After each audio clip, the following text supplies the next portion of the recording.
Well, as I said, I didn't envisage carrying on again. I mean, I know how many times I've retired now, but it was just the everything that happened at the end of last season, the emotion and the support that we got, and then talking to Jake over the last few weeks, it just all seemed right, really. And obviously Sharon agreed to everything as well. It's a special. We've got a special attachment to Huddersfield, and I think it's an exciting time. It's been a difficult time behind the scenes, and I think it's great for me to sort of calm the waters without Jake having to worry about a new appointment yet. I think it gives them a bit of breathing space and helps the club along, really, which I think it does need. It's been a bit hectic over the last few months. You mentioned your wife Sharon. What was her initial response? Yeah, she's always been very good about, I had a couple of really good offers last year to come back after Christmas, and said no to them. And then the Huddersfield thing came up, and as I said, in February, we had a great time here first time round. We enjoyed the place. The people were very, very good. And it was just good to come back and manage and enjoy management and put smiles back on faces, I have to say, over the last few weeks, I have read a few of the forums from March time and April, and people can get nasty, can't they? So it's, I definitely won't read the forums next season because it's going to be a difficult task. You've seen the teams coming down and the teams coming up. We're going to be limited regarding the EFL financial wise. So we're not going to be bringing, loads of players in and putting the club in jeopardy. We're going to try and do it in a sensible way, and I think that's the correct way. So we are going a respectable position in the league, because it's going to be the toughest as it's ever been next year. But it's going to be the most enjoyable ever. I mean, every one of the games we're playing is one of my ex-clubs.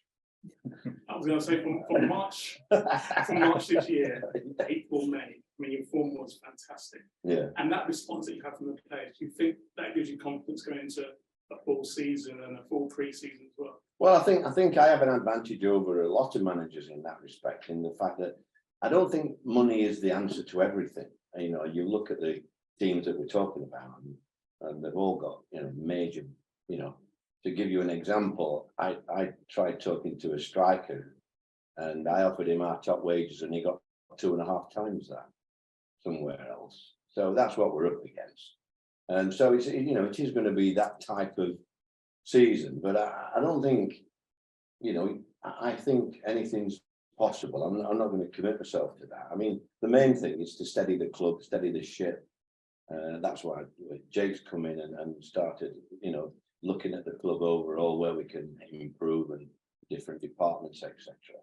And so it's just my job to try and get a reaction from the players, try and bring, one or two of the younger lads from the academy, etc. I've got my ideas on, wherever I've been, I've given 2 or 3 young lads an opportunity pre-season. I remember asking the Crystal Palace guy, please, have you got anybody that could? No, and ended up taking 1 or 2 lads there on pre-season and never looked back.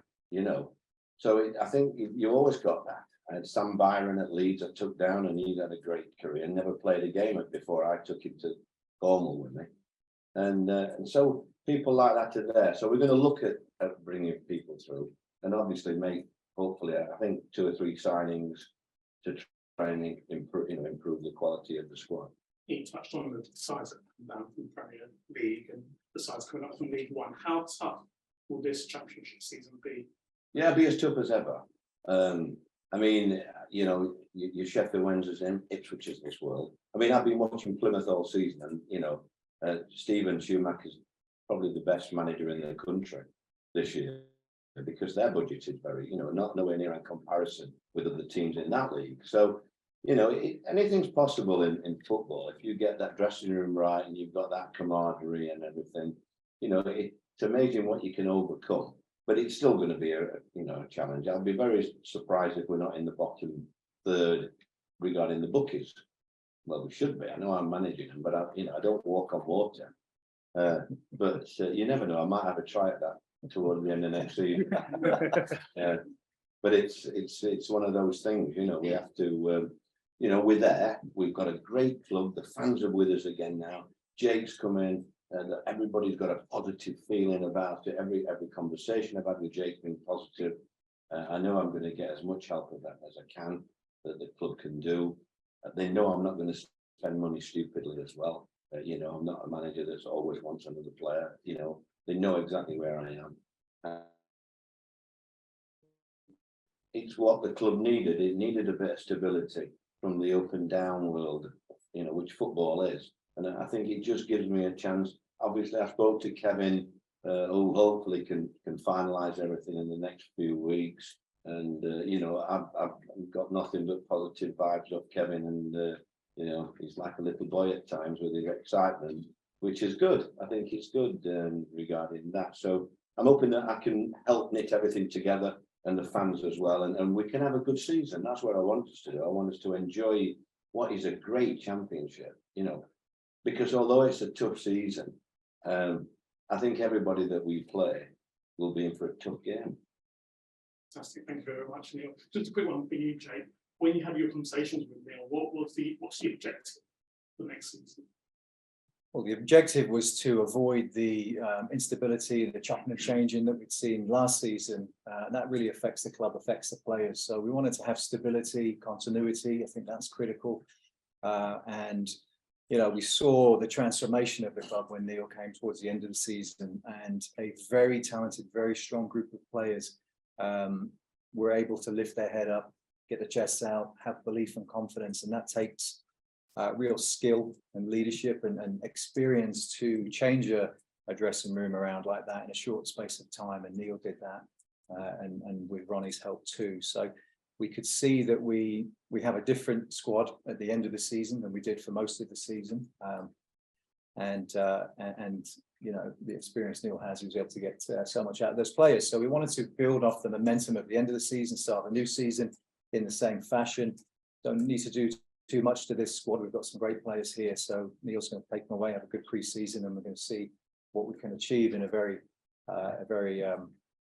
tough league this year. But it was important for us as a new group coming in to have stability, continuity, and to secure Neil's services for another year was fantastic. We were here, Kevin and I, at the last 2 games of the season.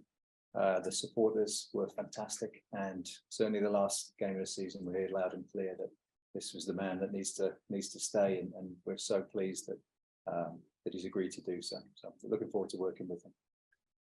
Thank you.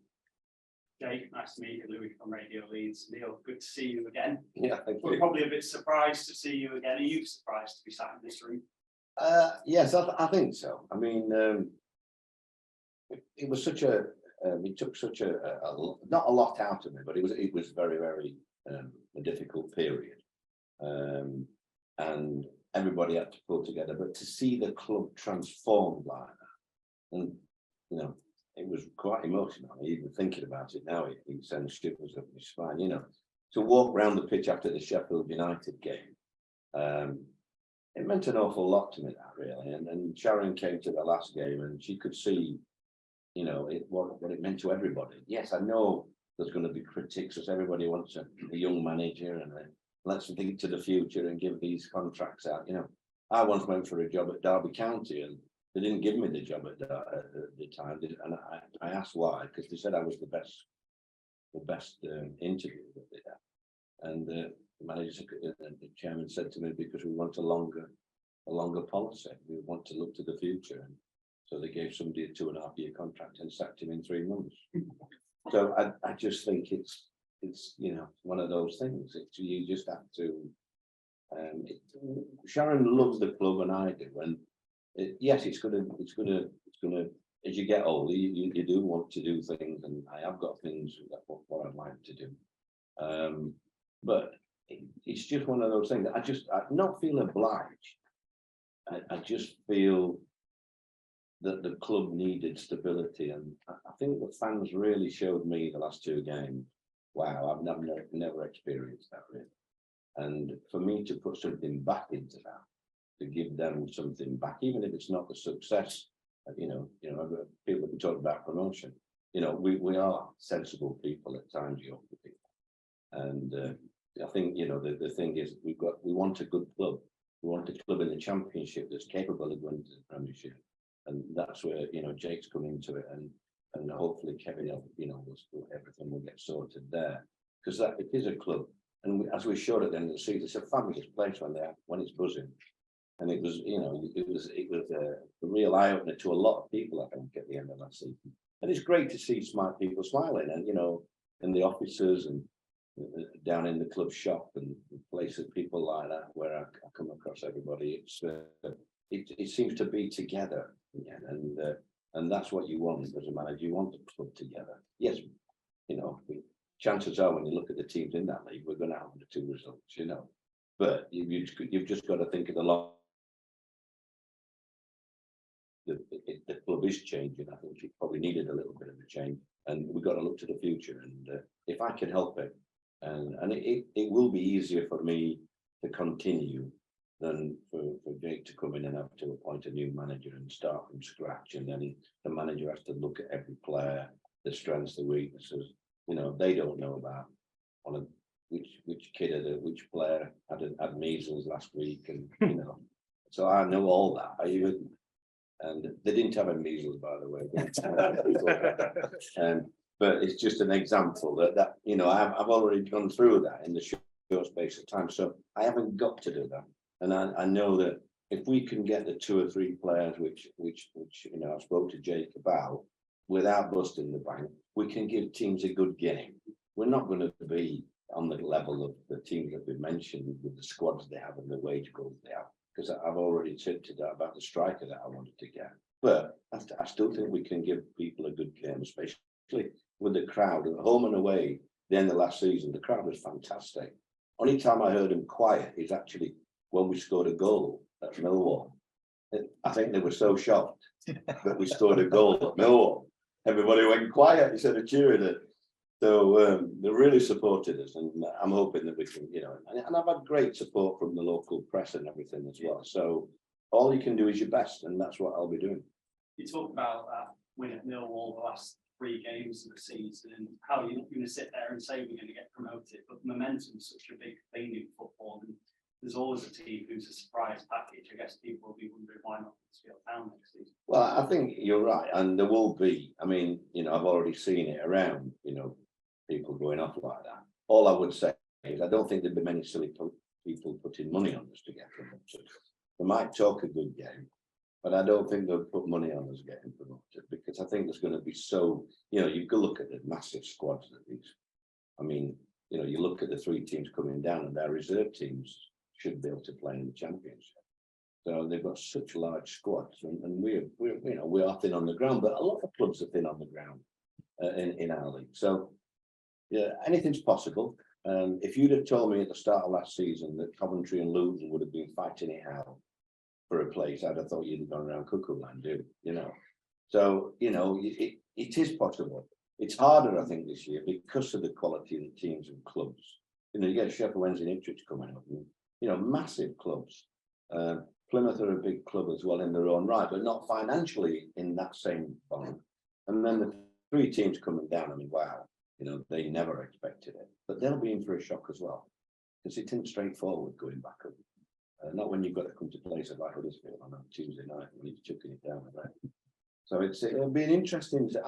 I'm looking for. I know you can say it's short term, but I'm looking forward to battles ahead, mate. Everyone. I mean, I've nearly managed every club in the league now, so nearly everyone's a derby for me. To go back to Sheffield Wednesday and get the lovely rapport from the fans as I get off the bus. Well, I was so looking forward to that, as always.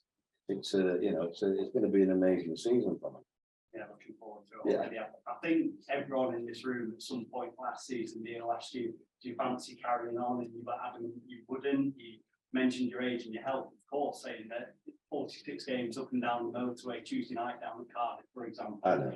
Might not be good. Don't bring things up like that on a happy day like today. In terms of that, how are you fresh do you feel? Yeah, I do. I mean, there was 1 or 2 reports which were false about me having a mystified illness. I actually left here after working my guts off for 15 games to get COVID the next day, and ended up having 13 days of positive tests in Cornwall, which would have been a holiday. And so I've never even got away. So we are hoping to get away next week, Sharon and I, for a week, just before we come back training. So, you know, I was a bit unlucky with the COVID, but I had to cancel the shows that I was doing. But I'll stay loyal to those, the venues that I'd already fixed up. I'm going to do, even at Ipswich, I'm going to do them next June. I'm retired. I'm not sure any of this will be. No, I don't. But I will honor the commitments that we did, because I do, you know, I have enjoyed doing my talks when going around different places and having a laugh, you know. Just on the club and the town and the people in general, you said in your first answer, you've got a connection to this place and this football club. What are the factors that make that connection so special for you, Charles? I think it's when they think you're one of them, really. I mean, I don't think I try and be anything untoward. I mean, it's just being level-headed. I think it's where you're brought up, really, where you come from. I mean, yesterday, I was talking at the Oxford Union. Wow, can you believe that? Neil Warnock talking at the Oxford Union. And I enjoyed that. I enjoyed the talk, are you with me? With our future generation that's going to be running the country and looking at, you know, and I really enjoyed that. So I had to tell 1 or 2 lads to take the phone off, you know, as always, wherever you go, whether it's, they're all on it, aren't they? So it's interesting that, but I think you've just got to get on with everybody. And I get on with the cleaner as much as the groundsman, as much as Jake, are you with me? And people, I think it's all about, you know, bringing the club together. And I think I can help the club as well regarding the commercial side. I think, you know, a lot of football clubs take money off people and give them nothing, whereas we want to try and around the community and give them the club to come and want to come down and want to support us by sponsoring people. Are you with me? So it's a bit about give and take, really, what we've been talking about.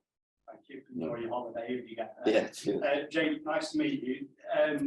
Good to see you sat alongside Neil this afternoon. I think a lot of us are wondering, you left there from what the outside looked like a great job in the United States, an important job in the United States. Why have you left that to come to Huddersfield Town? Well, the journey I've been on through my career through football has been both in the US and the UK. I've had 8 years as president of the USL. I've loved every minute of it. We've built an infrastructure there that didn't exist before. And I'm really proud of what we're able to achieve. Any success I've had over there was really down to the quality of the people that I was fortunate enough to work with, both at the league office and across all the clubs that we were able to build and support. And that is, in large part, what's attracted me here. It's about the people around us.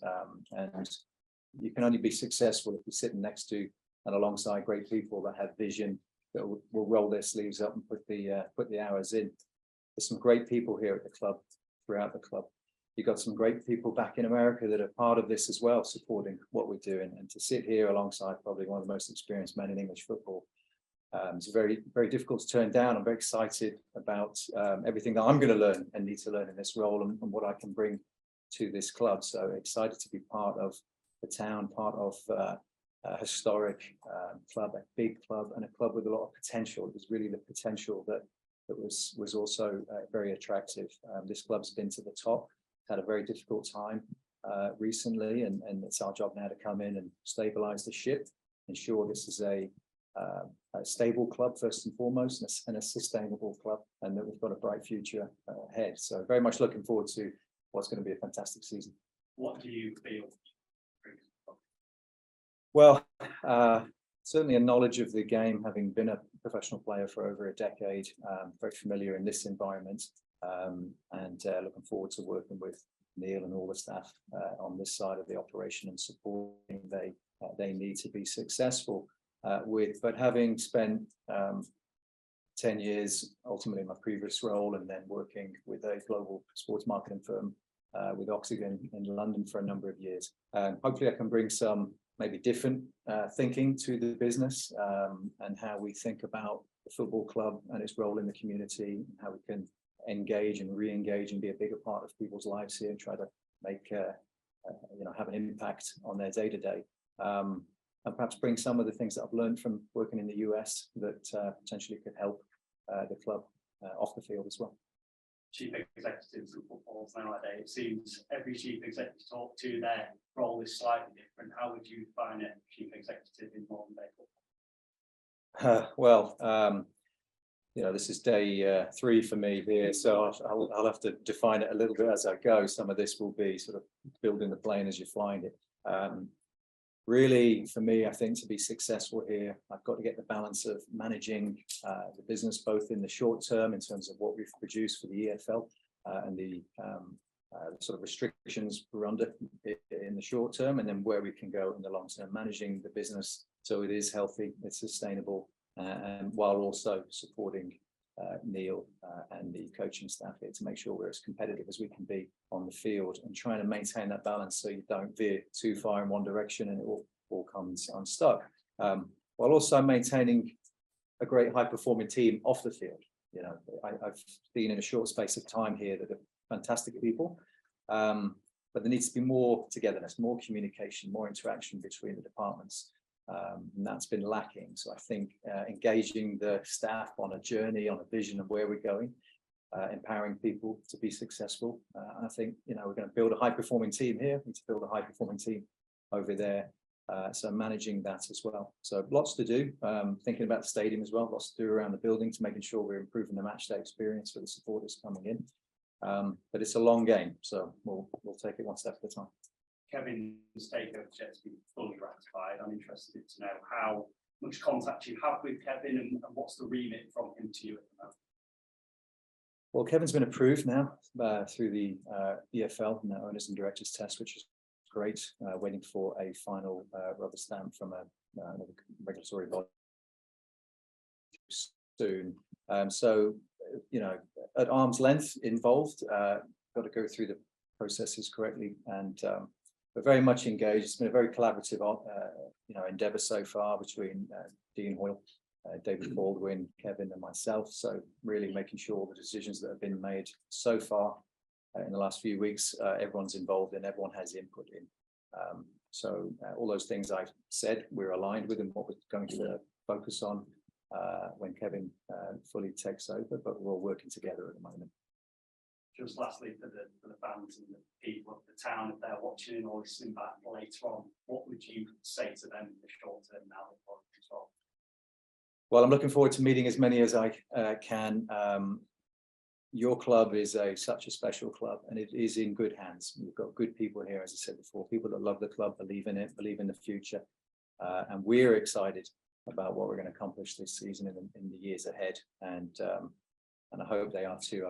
I've seen a sense of enthusiasm already on social media this year. And I know it's been frustratingly slow, this process over the last few weeks, and sometimes not always enough information has been shared.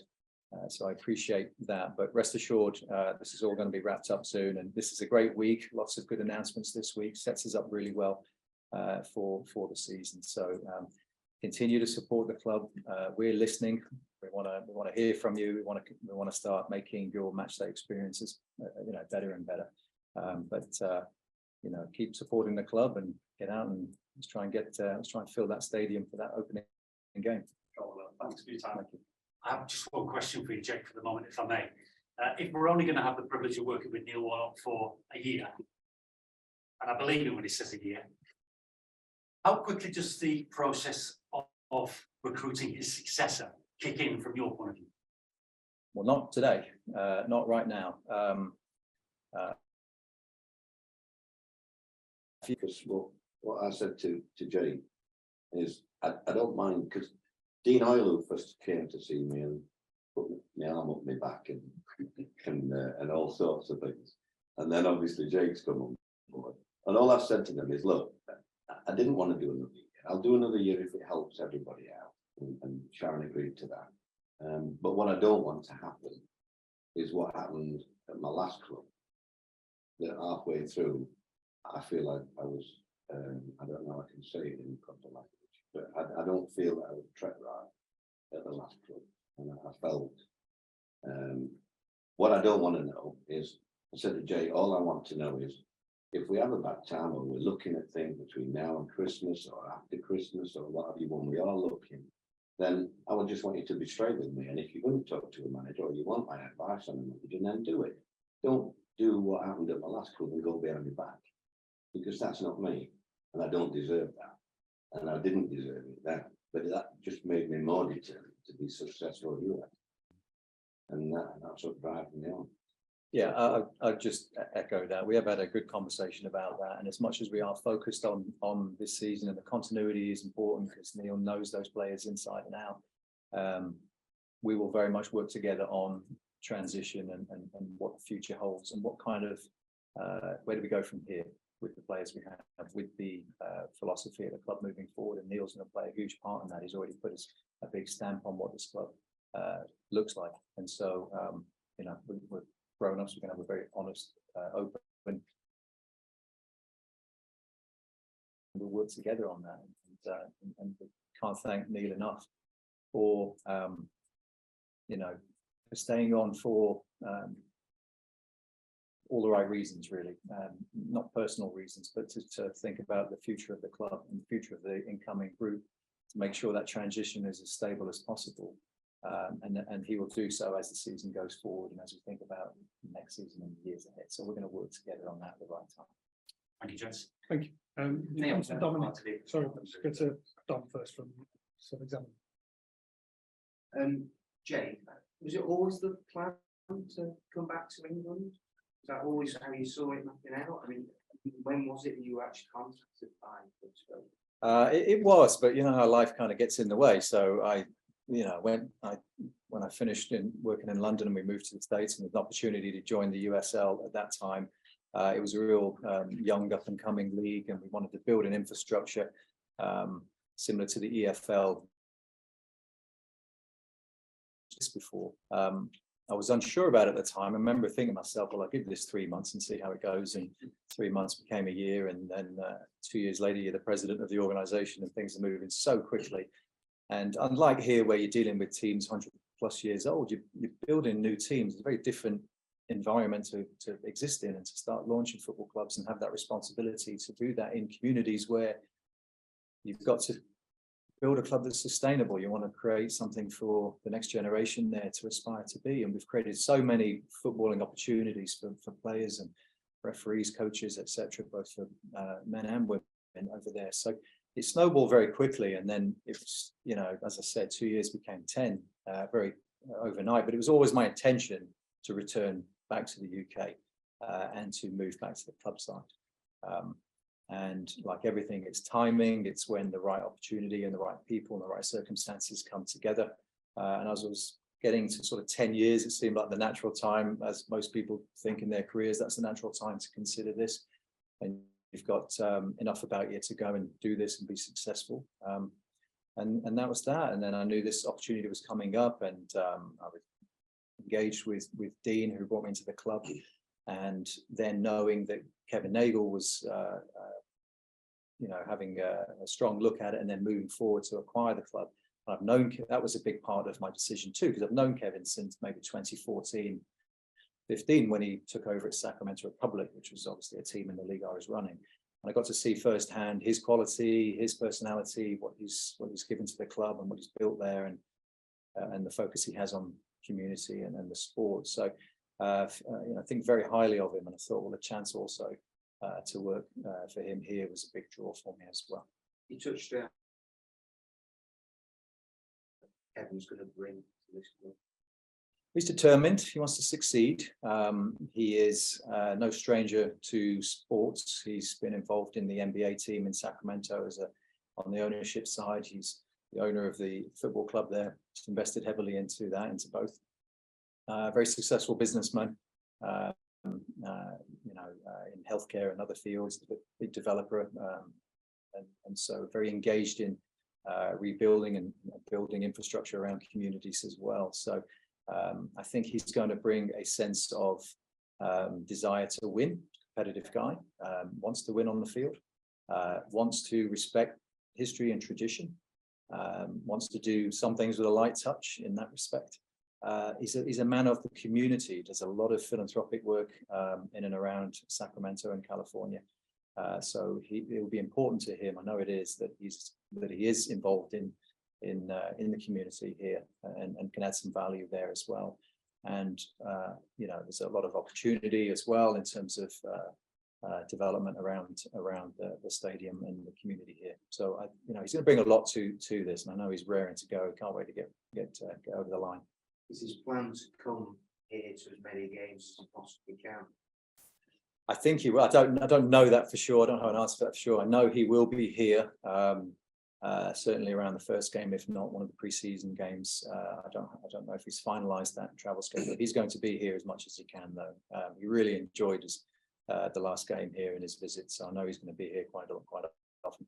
And you mentioned before about your track record, what you've done and everything. I mean, what is it specifically that you can take from the US, the way you've worked, bring to here? What are you looking to do at Town in the long term?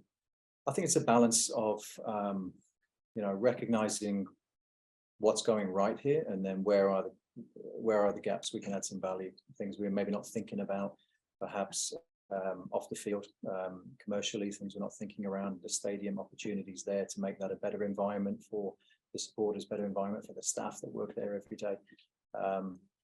The sort of long term, obviously we want to continue to grow and move this club forward, take it to the highest level possible. That is the ambition. We're not setting a time limit on that for now. We want to just take our time and see what we can become here. I think the interesting thing we have at the moment, there's a huge interest in the club internationally, certainly in the US, and we've seen that already. And I think it presents some exciting opportunities to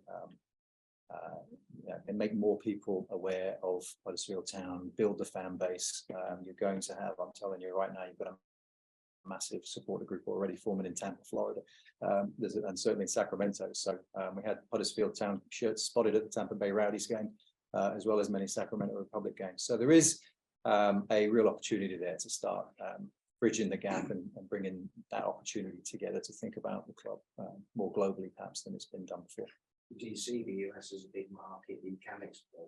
I do, yeah. I mean, the Premier League is underneath the Mexican First Division. It's the second most watched football league in the US. So there's a massive interest right now in promotion and relegation battles towards the end of the season.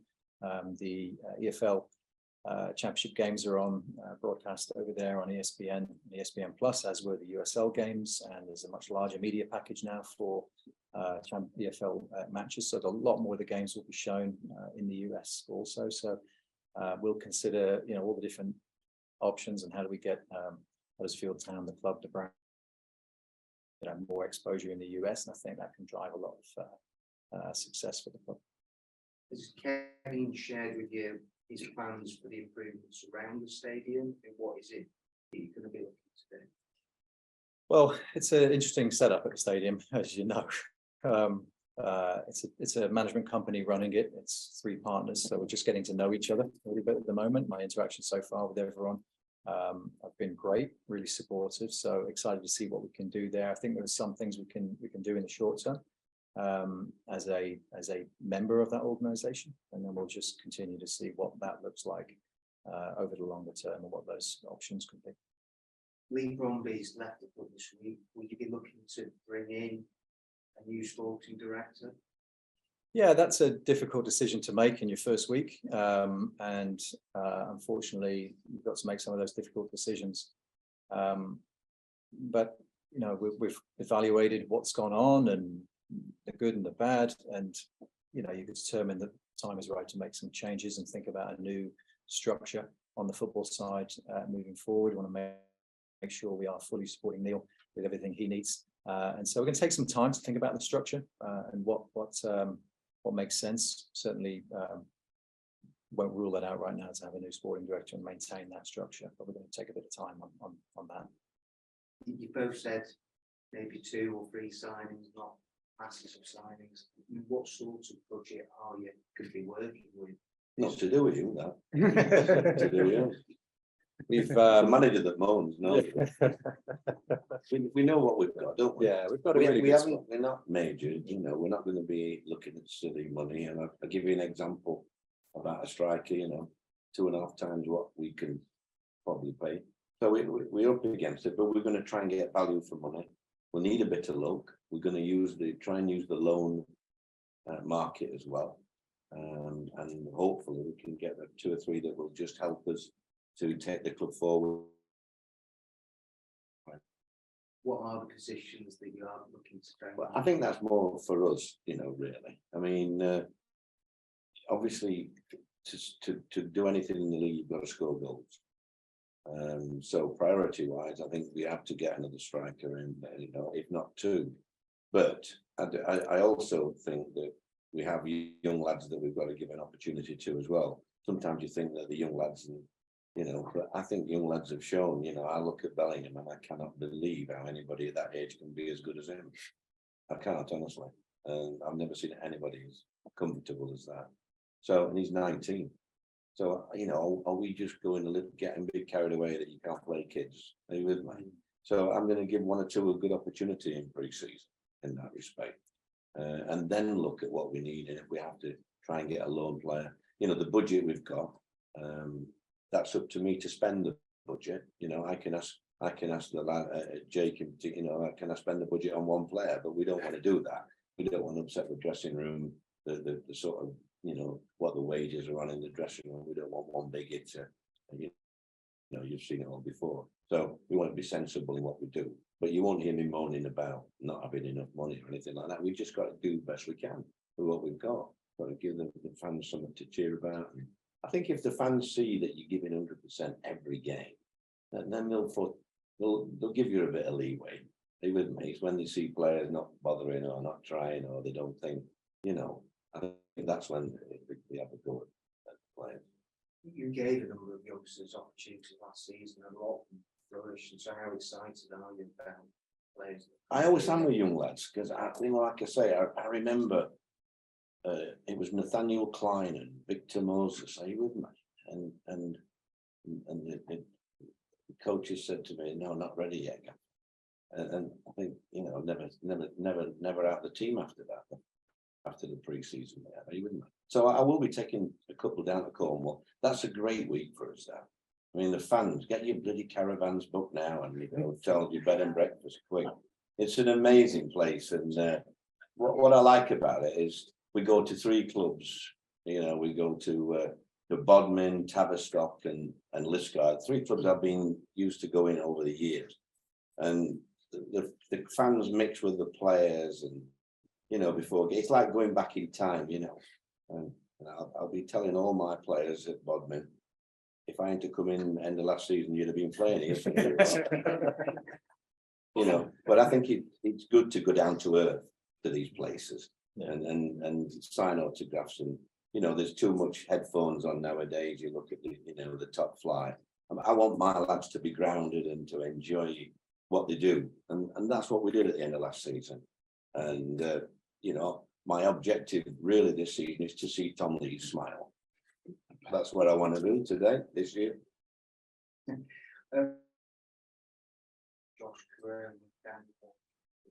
Yeah, we spoke to them. Yeah, they're very, I mean, they know how important they are to me.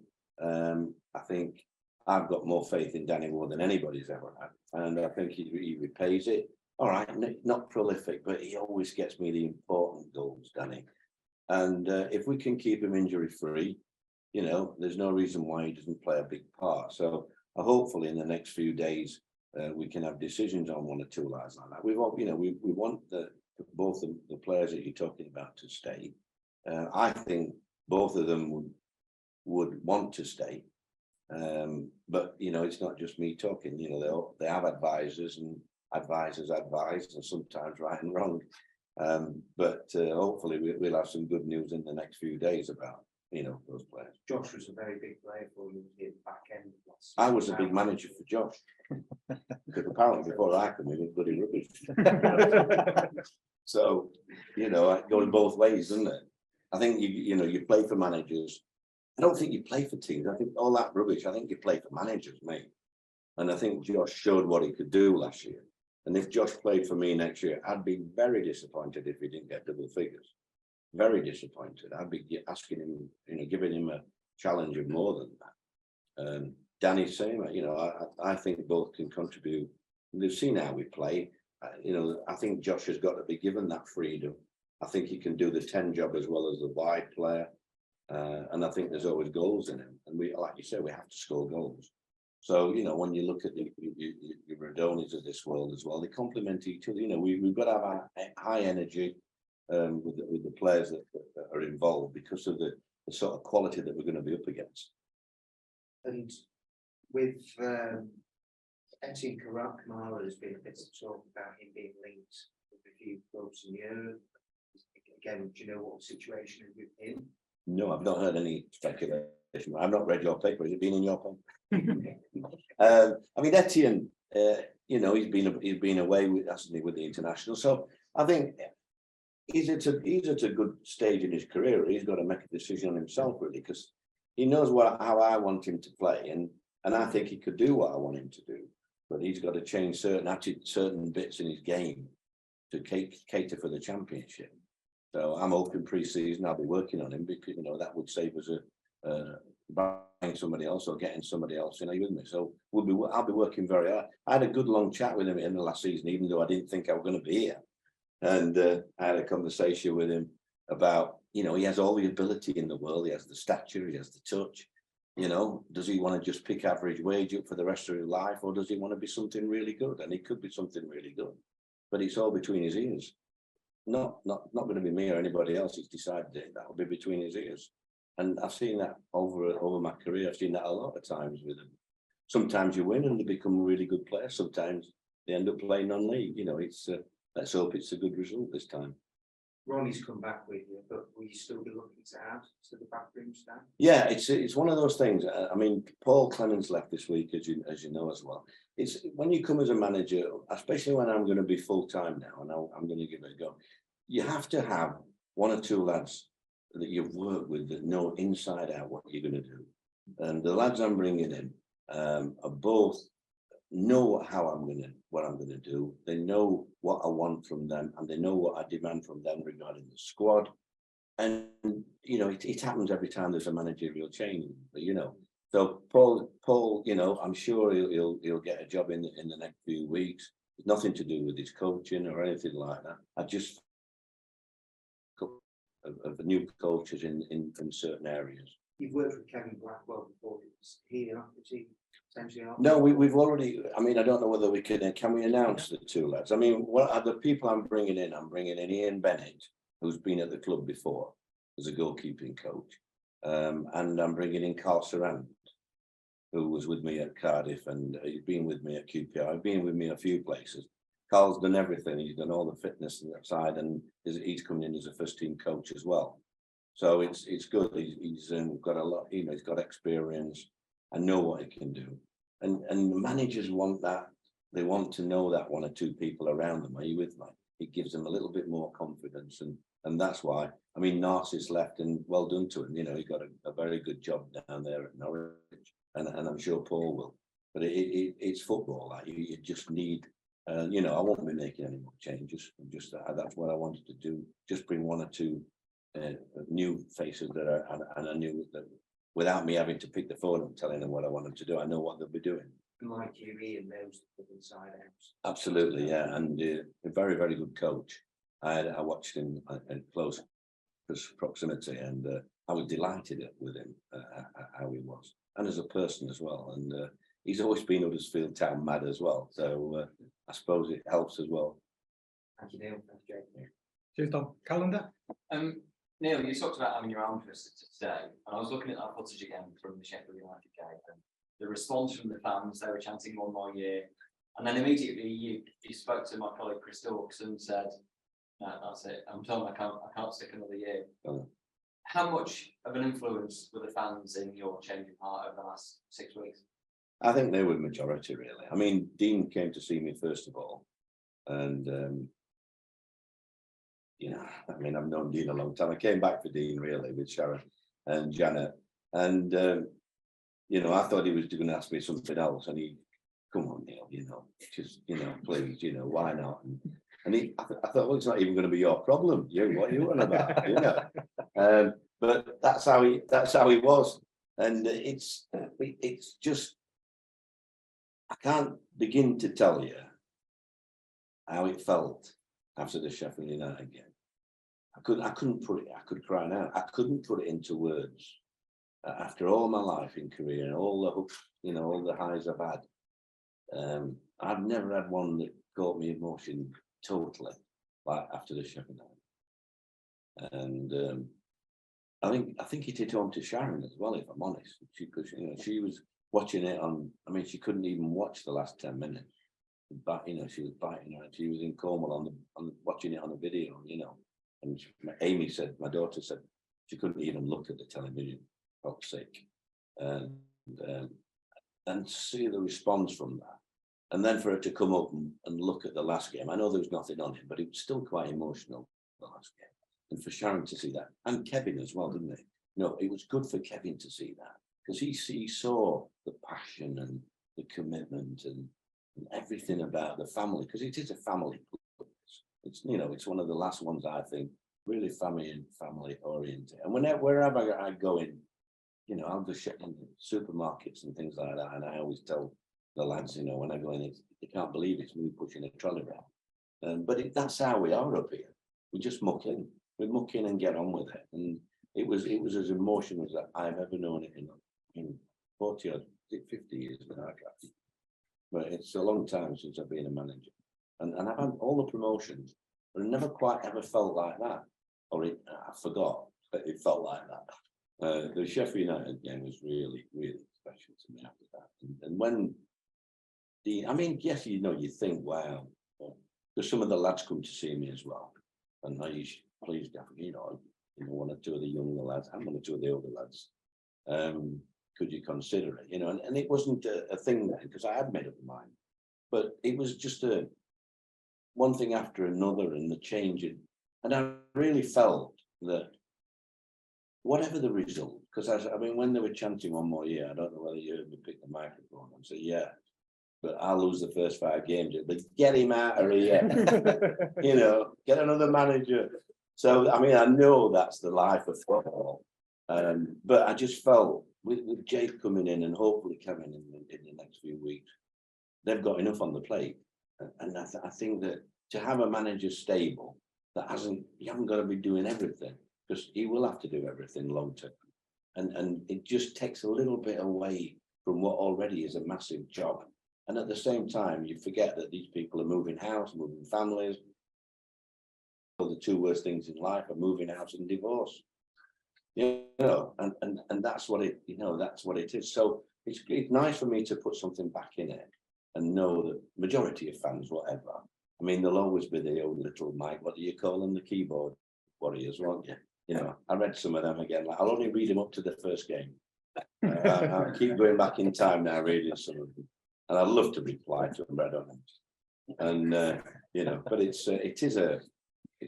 is a special club, and that Sheffield United game, I will never forget that for the rest of my life. Obviously, like you touched on, the results might dictate how you and the fans feel this time next year. But that emotional attachment that you've got to this club, doesn't that then make it more difficult to walk away? Oh my God, no, don't start talking about, we won't even start this. We'll get Leicester away first game, then it'll be Leeds United at home, or Sheffield Wednesday away. No, don't let's talk about things like that. Let's just enjoy the summer and we'll get the fixtures out. I think, you know, I mean, ideally, I would love to get us promotion and then go and let somebody else have the Premiership, because I do not want to manage that type of player again, the Premiership. I've had enough of that. I like these type of lads. I like the Championship. They're my kind of players, you know. And it's, you know, that's not knocking, you know, that is how life is in the Premiership, isn't it? But I do enjoy the Championship. And it'd be nice to get 37 games, is it? How many? No, 18, 18. So 32 games I've got to get to 16, 50. I mean, I never thought I'd have 16, 50. Takes some doing that, doesn't it? 32 games, got to last till January then. Don't sack me till January. Yeah, it'd be nice. Be nice. It's a hell of a lot of games, you know. Wow, when I think about it. Okay, no problem. Leon? Yeah, I've just got it. Is it unfinished business then? Look, you mentioned your previous club, I know that you thought you could have stayed there and done. Leon, you're not looking for a story, are you? No, when you left Huddersfield the first time, you got to Plymouth and you got to this level. Yeah. Is it sort of unfinished business in a few regards? You know, you want the club to establish yourself at this level. It's just, you have to, I mean, you don't work as long as I have, Leon, without having targets, you know. I mean, I know people say it's a young man's game, they always do, right? But I have challenges in it every day of my life, and I have a challenge what I like to do, and you know, people will say if we could finish halfway, it'd be great, really, with what we've got.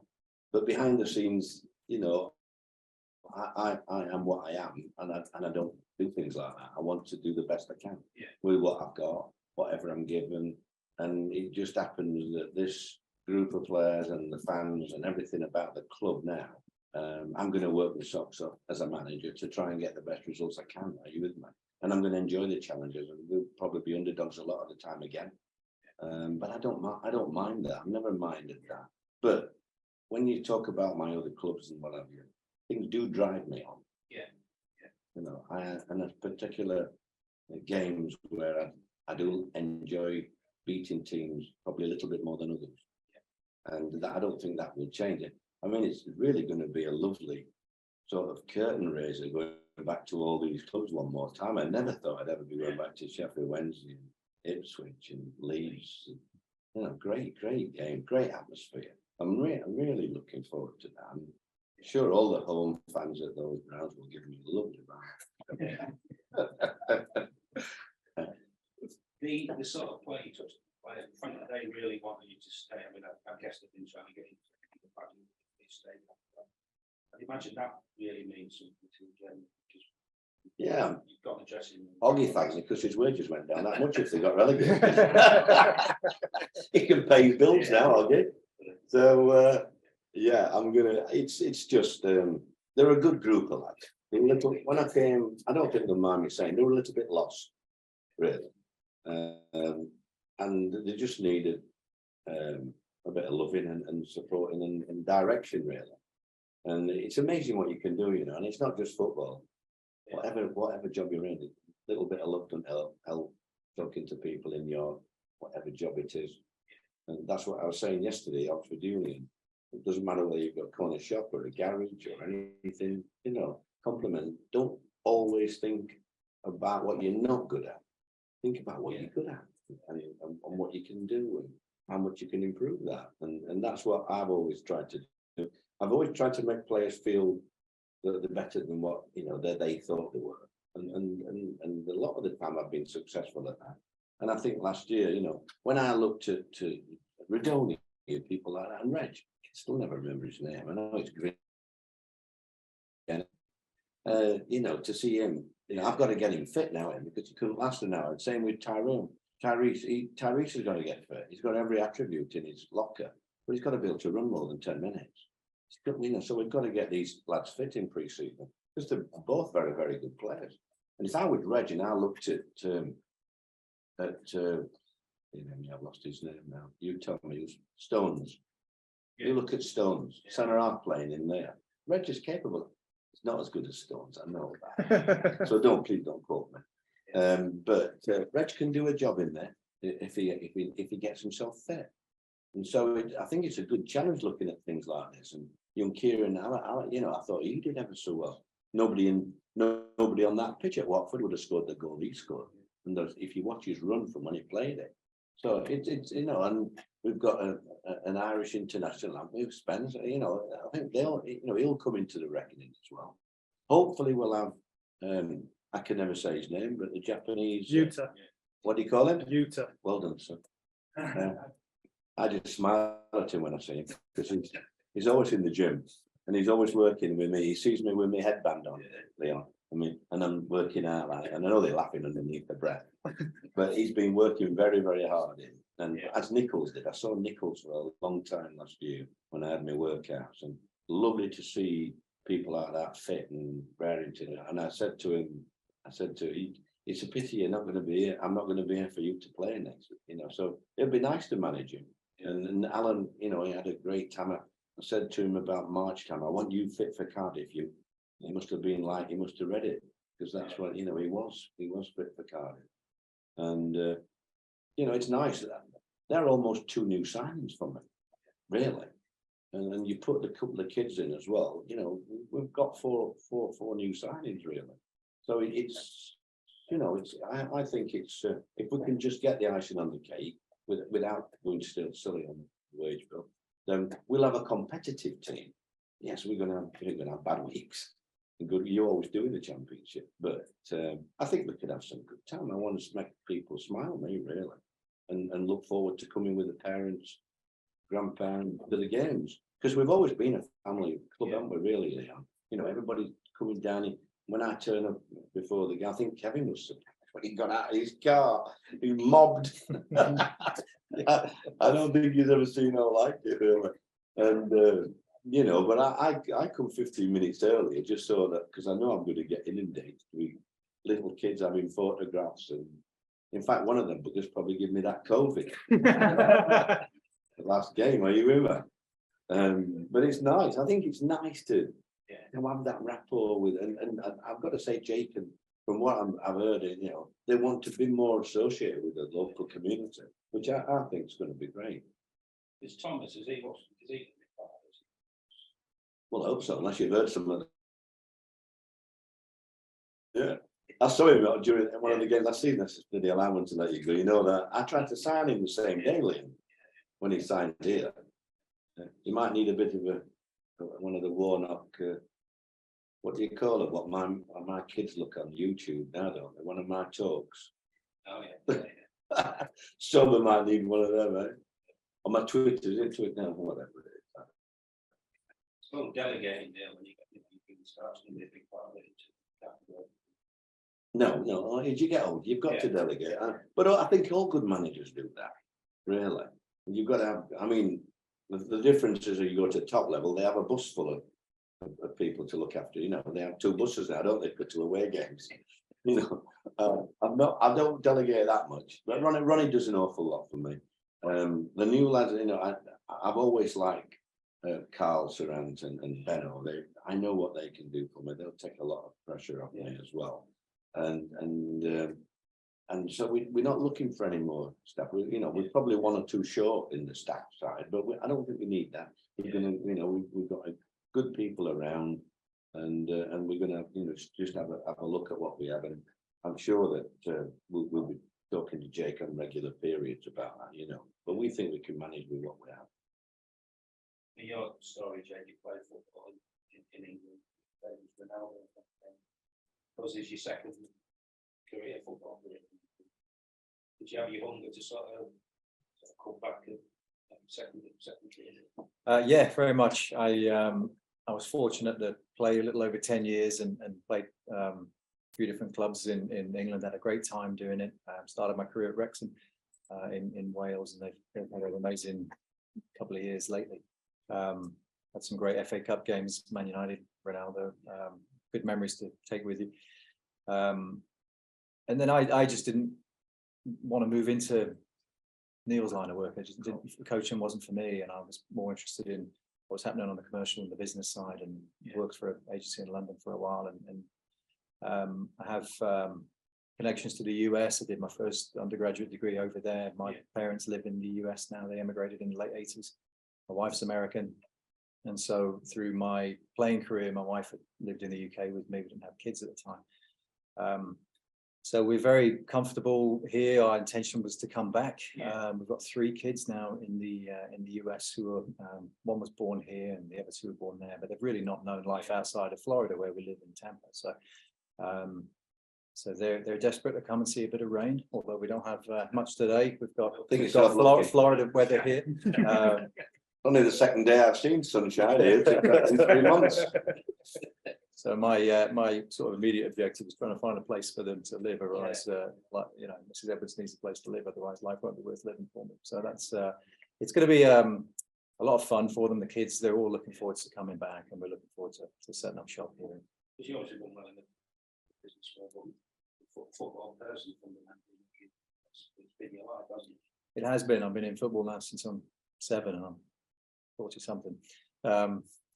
So it has, you know, and it's interesting working at the league office because you get to affect the game on a larger scale. A lot of the work there is done nationally, and then working with CONCACAF and FIFA and confederations and federations, etc. So you're just working at a different level, different people, different kind of decisions you're making. You're affecting the growth of the game, but you can't touch it. You know, whereas, you know, at the club level, and someone that's played the game and wants to be closer to it, this is, you know, I mean, my playing days are over. This is as close as I will get to it, but it's very different. You're doing your work, and you can see the result on the weekend, and you can feel the energy in the building. You're with the supporters. You're going on a different journey. So it was, as I said, for me, it was the right time and fantastic opportunity. So always the next step, so coming into a decent side English club and testing yourself. I think so. Yeah, this is the home of football. This is I've played here. I've experienced a lot of that. Some great stadiums and environment. I played here back in '99. I played in 2003, I think, as well. So I've always been familiar with the club, and it's always had a great, great deal of respect for the club. It's always had a great reputation as a club and as a supporter base here. So this is fantastic. I'm thrilled to be here. People you can work with Neil as well. That's been important to you, isn't it? Yeah, I mean, it's a positive step for the club. It's not telling the truth, really, because it's Wrexham are all the American film stars, aren't they? So that's why they want to come over.